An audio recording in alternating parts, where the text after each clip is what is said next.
Hi, welcome to Derek Does. Today, we're going to be doing these. Hi, welcome to another Derek Does. I'm Derek, and if you're new here, please subscribe, comment, like, check out all my other videos. You know, I have a thing for vintage industrial sewing machines, and I also have a thing just for vintage stuff in general. And this is something that there's really not a lot of information out there about what I'm going to be showing you, and it's these. These, I kind of came across these by accident. I didn't even know these existed. Now, I know there's a few guys out there that know these exist, and they look for them, and I look for them too. I got these when I was looking for manuals and such. When I would go to an industrial sewing shop, I would look, and I came across a couple of these, and I thought, what are these? These are kind of cool. These are calendars that Union Special gave to dealers, not to people that just bought them or not to really... I think these were just for dealers. And they were, I have a few of them. I've collected them over the years. I've seen a couple go up for sale, but they've gone for quite a bit of money, more than I wanted to spend on them. But I'm going to show you what I have. And these are basically just your yearly January through February calendars, but they're more than that. I'm going to show you, I'll do close-ups of everything like this. But basically what these are, they're pinup calendars. Again, this is 1950 and 1960, the decade of the pinup calendar. Every auto shop had one. I mean, Marilyn Monroe, that's how she got started with, you know, her Dreams one. But these are pinup calendars, but they're not quite pinup calendars. They're showcasing the Union Special sewing machines that they sold. And inside is a great reference to figure out what machines were sold when and what year. And they'll list they'll show you the machines, and they'll show you what the model number is and what it's kind of for. And they'll even have like special things on the inside for like needle sizes and sewing machine pulleys, like this particular one, different things like that. So they're like reference manuals, and then they have like Miss January, and she'll be wearing something. They're not nude. She'll be wearing something that was sewn on at a factory, like with a Union Special sewing machine. So I'll show you. These are really cool. They're very unusual, and I know there's not many of them out there. I have a few of them. I haven't counted. 1, 2, 3, 4, 5, 6, 7, 8, 9, 10. I have 10. So I don't even have a full year of, well, a full decade for 1950 or 1960. They're kind of broken up. I have mostly 50s, and I think there were 40s ones also. I'm not sure exactly when these came out. If you guys know, because there might be someone out there that actually knows about these, or maybe has one like from 49, 48, 46. I'm sure they probably came out after the war, and up until my last one is 1969. So I don't know if they continued into the 70s or not, but they're fun to look at. They're great references. So let's take a look at these calendars from Union Special. And again, if you ever come across one of these, get it, because I don't know of many of them out there. I particularly just have these.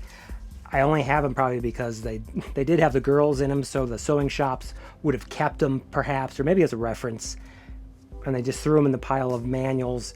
And so when I would go back years ago when I was looking for manuals at old shops that have long since closed up, I would sometimes find these. So they're really cool. So let me show you, and we'll dive into the world of Union Special pinup calendars, catalogs, kind of, in a way. All right, I'm just going to kind of show you as we go along. This is the earliest one I have is 1950. And what's kind of cool is you can actually see somebody sewed. They used it to practice getting a stitch. Maybe they got a new machine and they wanted to make sure it was timed correctly. But they actually sewed on this one. As you can see, it is a chain stitch, and most likely, actually not a chain stitch, it's a lock stitch, but most likely it was a Union Special. So I've got 1950. I've got 1952, missing 51. This is 55, so I'm missing 53 and 54. This is 56, 57. Missing, obviously, 58, 59, 1960.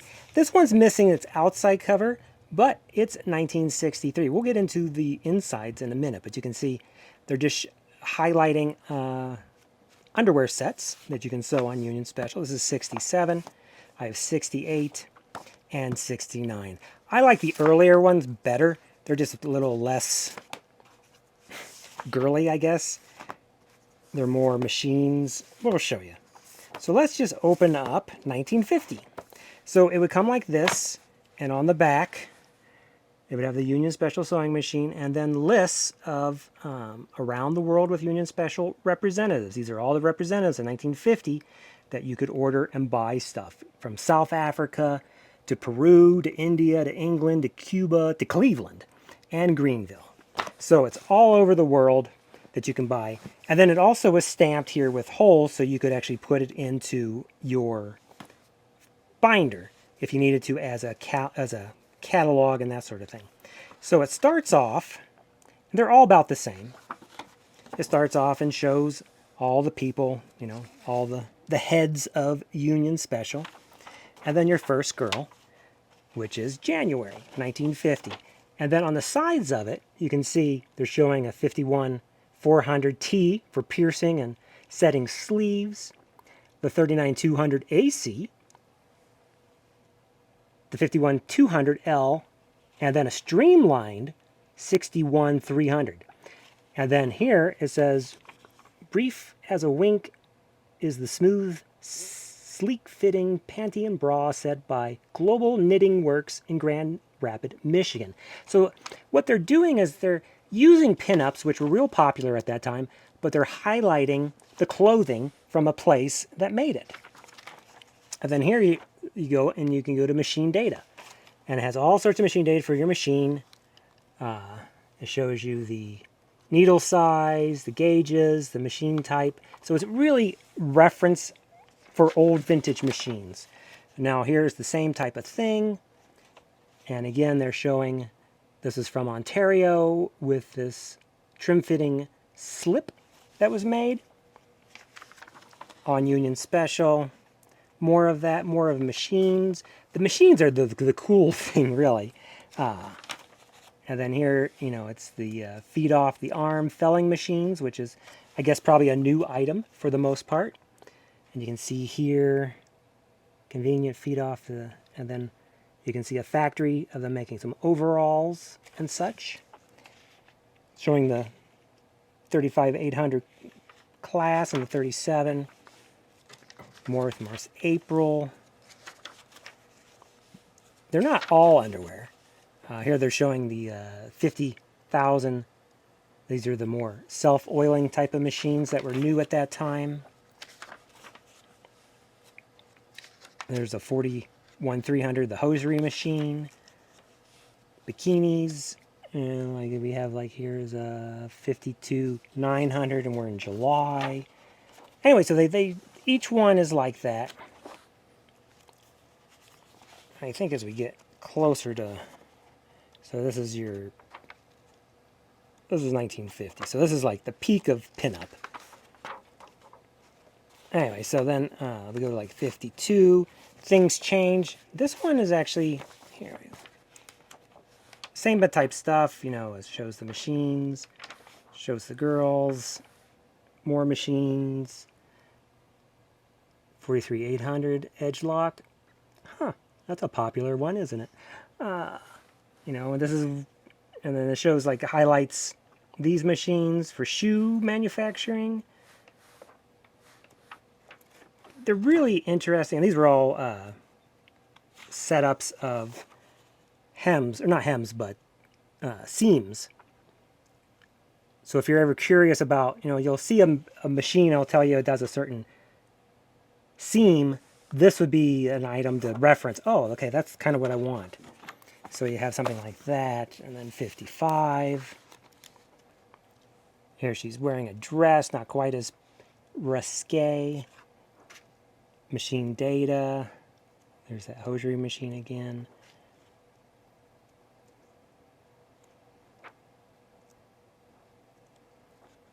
They're like catalogs, but they're also, you know, that they can put up in the shop as they're fixing machines and that sort of thing. So you can have Miss October there smiling at you while you're getting your timing just right.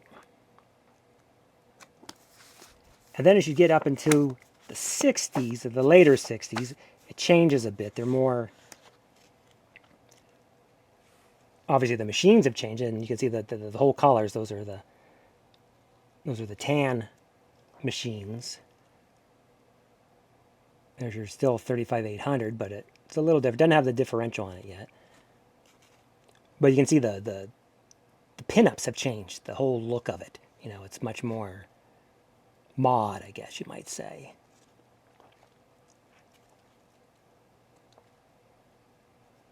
But, you know, then they show this and that. And then all the way up until 69 was the last one I have. Mini skirts. But the machines are the cool thing because they change over time. And they're not the old machines or the blackhead machines. So anyway, this was these pinups, and I really like them. They're really neat. They're fun to look through. I even was able to, for a while there, I was actually putting up if you find the right year that matches the current year you're in, your days will actually be correct. So that's that. So there you go. I hope you enjoyed this episode. It's kind of unusual. Gives you a little something. Again, these are just things I happen to have, like small collections of stuff. And this is one of those small collections that I got as a couple of them, and it turned into a lot more. So they're kind of cool. I really like them. And I know if I ever see one, I will try to pick it up if I can. Just sometimes people beat me to it with deeper pockets than what I have. So these are them. And I hope you enjoyed it. I'll catch you on the next Derek Does, and thank you for watching.